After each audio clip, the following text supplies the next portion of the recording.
வணக்கம். ஸ்ரீ மாந்திரீக பயிற்சி மையத்திலேருந்து குருஜி பேசுறேன். இப்போ நம்ம பார்க்க போற விஷயம் விநாயகர் பத்தி பார்க்குறோம். விநாயகர் வசியத்த பத்தி தான் நம்ம பார்க்க போறோம். விநாயகர வசியப்படுத்தினால் எந்த மாரி நன்மைகள் நடக்கும் என்று அது பத்தி தான் நம்ம இப்போ பேசப் போறோம். விநாயகர் பார்த்தீங்கன்னு சொன்னா, ஆதி பராசக்தி உருவாக்குன தெய்வம் தான் விநாயகர். அந்த ஆதி பராசக்தி உருவாக்குன தெய்வம் விநாயகரு தோஷமற்றவர். சர்வ காரி சித்தியம் ஒட் படு படைக்கக்கூடிய தெய்வம் அது. சர்வகாரி சித்தி. அந்த தெய்வத்துக்கு தோஷமே கிடையாது. நல்லதுக்கு பயன்படுத்துவாங்க, வேற விஷயத்துக்கு பயன்படுத்துவாங்க. அப்படிப்பட்ட தெய்வம் தான் அது. ஆக மனிதன் வாழ்க்கையில நடக்க நடக்கின்ற சில துன்பங்களும், தோஷங்களும், கர்ம வினைகளும் போக்கக்கூடிய தெய்வமாக விநாயகர் வணங்கப்படக்கூடிய தெய்வம் இருக்குது. இந்த விநாயகர் தெய்வத்தை வசியம் படுத்தினால், நம்ம வாழ்க்கையில எல்லாமே வினைகள் தீர்க்கக்கூடிய தெய்வமாக விநாயகர் பெருமாள் நம்ம கூட இருந்து, நம்ம வாழ்க்கைய செம்மையாக்கி, சர்வ சௌபாக்கியங்களும் அளிக்கக்கூடிய தெய்வம் தான் இந்த விநாயகர் பெருமாள். ஒரு மனிதன் எந்த மாரி துன்பத்தில இருந்தாலும், எந்த மாரி காரிய தடைகள் ஏற்பட்டாலும், வாழ்வியலிலும் எப்படிப்பட்ட ஒரு மன அழுத்தத்துக்கு உருவாகி இருந்தாலும், அந்த நபர்களையும் இந்த விநாயகர் பெருமாள் வணங்கினால், அந்த பிரச்சனையிலிருந்து விடுபட்டு, அவங்க மனசும், அவங்க புத்தியும் நல்லா தெளிவ தெளிவற்று தெளிவாகி நல்ல நிலைக்கு திரும்புவாங்க. அதனால விநாயகர் பெருமாள் விஷயத்த பத்தி நம்ம நெறைய சொல்லலாம். அவரோட மந்திரங்கள் 62 மந்திரங்கள் இருக்குது. அது பார்த்தீங்கன்னா, சர்வ வேலைகளுக்கும் அது பயன்படுத்தலாம். எல்லா வகையான வேலைகளுக்கும். அதாவது நம்ம ஒரு வேலைக்கு தேடி போறோம். அந்த வேலைகளுக்கு அந்த வேலை நமக்கு கிடைக்கணும் அப்டின்னா, அந்த விநாயகர் பெருமாளை எப்படி பூஜை பண்றதுன்னு சொல்லி மந்திரம் இருக்கு. பணம் குடுத்திருக்கிறோம் ஒரு இடத்துல, அது நமக்கு திரும்பி வரல.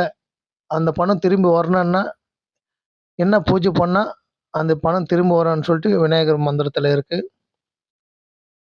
அதுக்கப்புறம் பார்த்தீங்கன்னு சொன்னா, வாழ்க்கையில எது செஞ்சாலும் நம்ம நல்ல பேரே கிடைக்காது. நீங்க நல்லது எவ்வளவோ பண்ணியிருப்பீங்க. உங்களோட பணம் எவ்வளவோ செலவு பண்ணியிருப்பீங்க. ஆனா, உங்க நல்ல பேரே வராது. அங்க கெட்ட பேர் தான் வரும். யாரோ செஞ்ச தவறுக்கெல்லாம் நீங்க மன்னிப்பு கேட்கிற மாரி ஏற்படும். சில சில சூழ்நிலைகள் ஏற்படும். அது என்ன காரணம்னா, உங்களுக்கு வித்வேஷனம் சொல்ட்டு ஒரு மந்திர கட்டு உங்களுக்கு போட்டிருந்தாங்கன்னா, உங்க வாழ்க்கையில அது ஏற்படும். ஆனா, விநாயகர் பெருமாளை நீங்க வணங்க ஆரம்பிச்சீங்கன்னா, அந்த கட்டு அறுத்தப்பட்டு அந்த அந்த தோஷங்கள் நிவர்த்தியாகி, நீங்க நல்ல பேரு புகழோட வாழக்கூடிய வழிகாட்டியா அந்த தெய்வம் இருக்கும் உங்களுக்கு. அது மட்டும் இல்ல, வந்து என்னோட அனுபவத்துல நான் சில விஷயங்கள் சொல்றேன். ஒருத்தர் ஒரு அதிகாரியோட பையன். அவர் நல்ல ஒரு அதிகாரி. அவங்க பையன் பார்த்தீங்கன்னா, 9வது படிச்சுன்னு இருந்தான். அந்த மாரி சூழ்நிலையில பார்த்தீங்கன்னா, அந்த பையன் திடீர்னு ஸ்கூலுக்கு போல. அந்த ஸ்கூலுக்கு பிடிக்க மாட்டேன்து. நான் இன்னைக்கு வாத்தியார் ரொம்ப கஷ்டப்படுத்துறாரு. என்ன தான் அசிங்கப்படுத்துறாரு. அதனால நான் வேற ஸ்கூலுக்கு என்ன மாத்துங்க. இல்லன்னா நான் நின்னு போயிடுறேன்னு சொல்லிட்டு இந்த பிரச்சனை பண்ணியிருந்தேன் போல. அப்ப அவங்க அப்பா என்கிட்ட பேசுறார் அந்த பையனோட அப்பா. ஐயா நான் கவர்மெண்ட்ல இந்த மாரி ஒரு அதிகாரியா இருக்கேன். என் பையன் இந்த மாரி ஸ்கூலுக்கு போமாட்டேன்றான், படிக்க மாட்டேன்றான். கேட்டா ஸ்கூல் சரியில்ல, வாத்தியார் சரியில்லன்ற மாரி ஏதோ சொல்றான். அவன் படிக்காம போயிட்டான்னா, எனக்கு ரொம்ப அசிங்கமா போயிடும் என் சர்க்கிள்ல. அதனால அவன் ஏதாவது பாருங்க. அவனுக்கு என்ன பிரச்சனைன்னு கொஞ்சம் பாருங்கன்னா போல.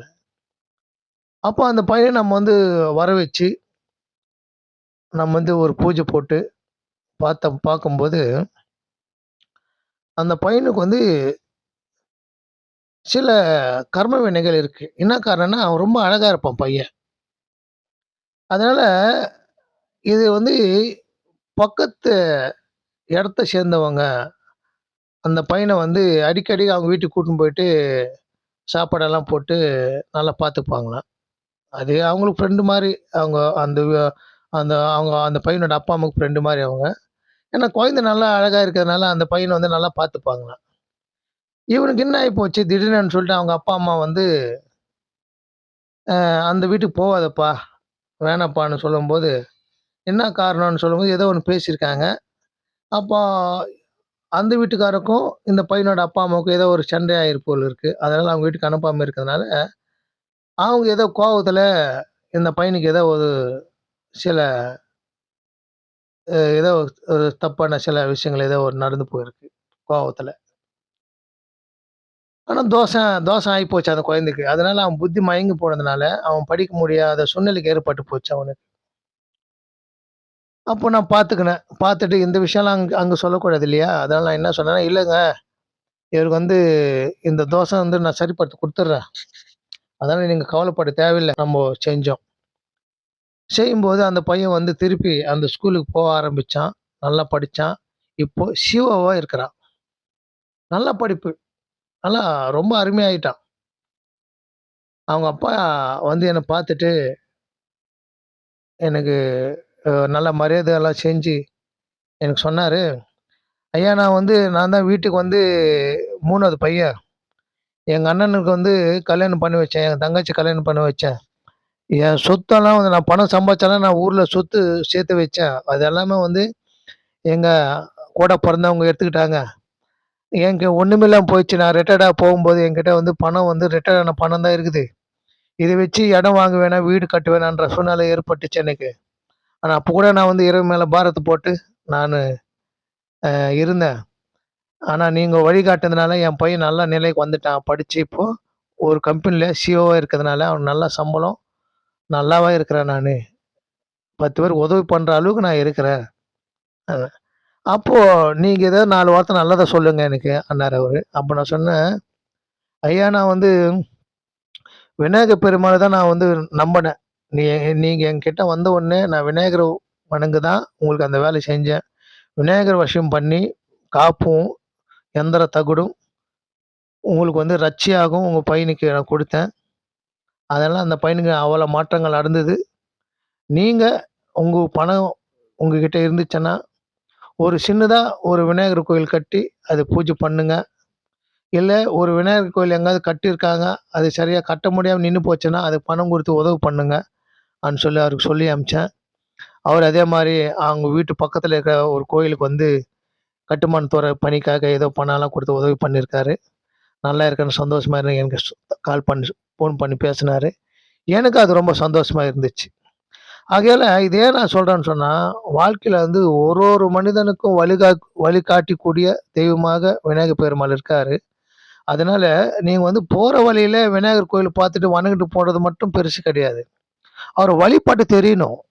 வழிபாட்டு தெரிஞ்சுக்கிட்டு, அது எப்படியெல்லாம் எந்தெந்த பிரச்சனைக்கு வழிபடலாம், எந்தெந்த பூஜை முறைகள் மேற்கொள்ளணும்னு தெரியும் உங்களுக்கு. ஆகையால இப்போ நான் ஒரு மந்திரத்த குடுக்குறேன். ஸ்க்ரீன்ல குடுக்குறேன். அது சில பேருக்கு அது உதவியா இருக்கும். இது பயன்படுத்துங்க இந்த மந்திரத்த படிச்சு. வெத்தல பாக்கு, ஊதுவத்தி, பழம், கற்பூரம், அவுள் கடலை, பொரி, வெல்லம், சிறு ஓ பனக்கல்கண்டு இல்லன்னா ஏதோ ஒரு பிரசாதம் மாரி ஒண்ணு செஞ்சு வச்சுட்டு, நீங்க விநாயகர் வந்து அந்த மந்திரத்த படிச்சீங்கன்னாலே, டெய்லி ஒரு 108 தடவ படிச்சு ஒரு 21 நாள் பூஜை பண்ணாலே, நீங்க நினைக்கக்கூடிய காரியம் எதுவோ, அது சித்தி பண்ணி உங்க வாழ்க்கையில மேல் மேலும் முன்னேற்றத்துக்கு இந்த விநாயகர் பெருமாள் துணையா இருந்து உங்கள காத்து ரட்சிப்பாரு. அதனால இந்த நல்ல விஷயத்த பயன்படுத்திக்கங்க. எல்லாரும் நல்லா இருக்கணும்னு சொல்லிட்டு, எல்லாம் வல்ல இறைவனை வேண்டிக்கிறேன். ஓம் நமச்சிவாய!